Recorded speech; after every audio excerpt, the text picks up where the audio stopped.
Welcome to section 3.3, function notation. Our question for the section is going to be, how can you use function notation to represent a function? So keep that in mind as we move forward and we look at our notes for today. Alright, let's go ahead and look at this question. So it says, working with a partner, which you can do if you're watching this in class, or if you're at home you can work with yourself. Consider the function f of x equals negative x plus 3. And we talked a little bit about the fact that f of x is just a fancy word for y, right? So really this could be y equals negative x plus 3. So let's kind of rewrite it as that. Knowing that, we have some questions here. It says to locate the points x, comma, f of x on the graph. So f of x, again, this is our y value, x is your x value. What we're going to be doing is taking our x value and plugging it into the function to determine what f of x is or what our y value is. And then we're going to talk about how we found each point. Alright, if we look at our first example, we have negative 1, comma, f of negative 1. So what that asks us to do again is we're going to take this negative 1 and we're going to plug it into our x value to figure out what f of negative 1 is or what y would be. So if I plug a negative 1 there, then I have negative 1, which is a positive 1, and a positive 1 plus 3 gives me 4. So I have negative 1, 4. That's the point I'm looking for. And that is right around here on our graph. Looking at our next example, we have 0. So I want to take 0 and plug it into my function. That's why I have f of 0, which means I'm going to take that 0 and I'm going to plug it in for my x value. So I get 0 plus 3, which is going to be the point 0, 3. And that would be our next point on the graph. Alright, continuing on, we now have 1. I want to take 1 and plug it into my function, which gives me negative 1 plus 3. And negative 1 plus 3 is 2. So I have my next point of 1, 2. And for our last example, I'm going to take a 2 and plug it into my equation for the x value, which means I get negative 2 plus 3. And negative 2 plus 3 is 1, so I have 2, 1. So again, just to reiterate, when I see this notation, it's asking me to plug in that x value into my function to figure out what my y value needs to be. So I have all of these points that would be represented on this line. Okay, let's do a little bit more with this function notation. So I want to evaluate f of 2 when x is equal to 2, and again when it's equal to negative 2. To evaluate it when it's 2, I would say I want to know what f of 2 is. Now this is telling me I need to again take this 2 and plug it into my x value for my function. So that's going to then be negative 4 times 2 plus 7. Which is negative 8 plus 7, or negative 1. So I now know that f of 2 is equal to negative 1.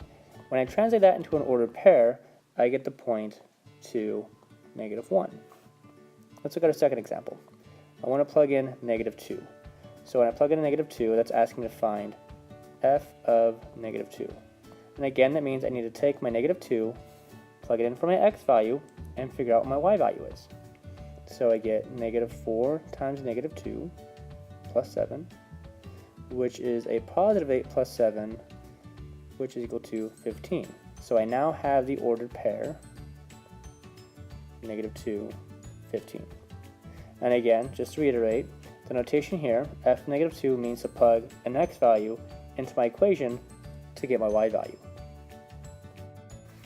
Alright, so more evaluating. So we have two separate functions. We're going to focus on the first one together, and I'm going to ask you to do the second one on your own. So looking at f of x, I want to plug in three different values, negative 4, 0, and 3.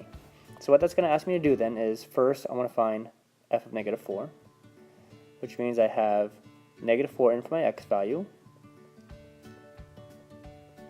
and that is going to give me negative 8 minus 5, which is negative 13. We're then going to take our 0 and plug that in for my x value, and also we'll do it with 3 as well. So we're going to do two more examples. If I take 0 and plug it in, I now want to know what is f of 0, and that's going to be 2 times 0 minus 5, which is negative 5. And last but not least, I'm going to take 3 and plug it in, so I want to know what is f of 3, which means I have 2 times 3 minus 5, and that is positive 1. Alright, using that as your example, I would like for you guys to do the same thing using g of x. So take negative 4 and plug it in, 0, and also 3, and figure out what those values are going to be. So hit pause now and go ahead and try that. Alright, let's check your answers with mine. So when I plugged in negative 4 to my function, I got negative 4 minus 1, which is a positive 4 minus 1, and that gives me 3. So g of negative 4 is 3. When I plugged in a 0, I got negative 0 minus 1, which is just 0 minus 1, or negative 1. And lastly, g of 3, plugging in my 3 for x, I get negative 3 minus 1, which is just negative 4.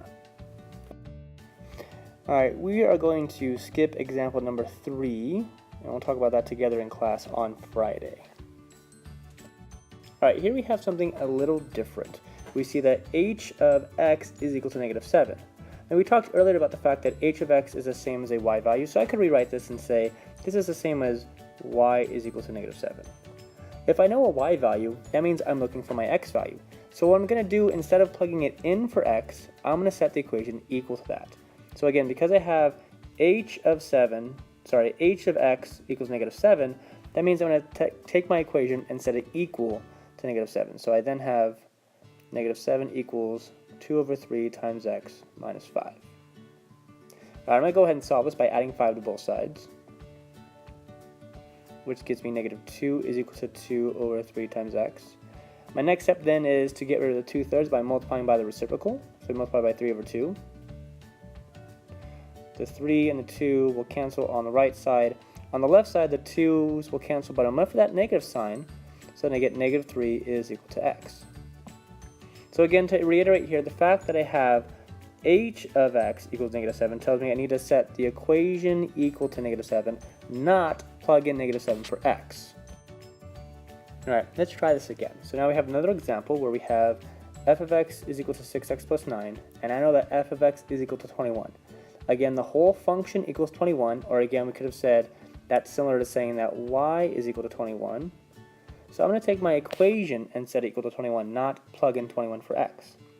So that's going to be 21 is equal to 6x plus 9, and now I'm looking for my x value. And again, it says that in my equation. Find the value of x, so the function equals 21. To solve this, I'm going to subtract 9 on both sides. And if I do, I get 12 is equal to 6x. Then I'm going to divide both sides by 6, and I get that 2 is equal to x.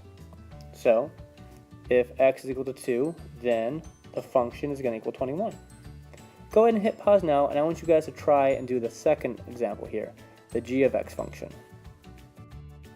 Alright, let's see how you guys did. So again, we say that g of x is equal to negative 1, so I'm going to set the entire function equal to negative 1, and then solve it. My first step would be to subtract 3 on both sides. And if I do, I get this negative 4. Then I need to get the 1/2 to move by multiplying by its reciprocal, which is negative 2 over 1 on both sides. On the left side, the 1/2s are going to completely cancel. On the right side, negative 2 times negative 4 is going to be a positive 8. So my answer is x is equal to 8. Alright, that's going to do it for our notes for today. So tomorrow or today in class, whenever it is you watch this video, you're going to focus on evaluating functions by plugging in x values, and also evaluating functions to find x when we know what it equals. Alright, good luck.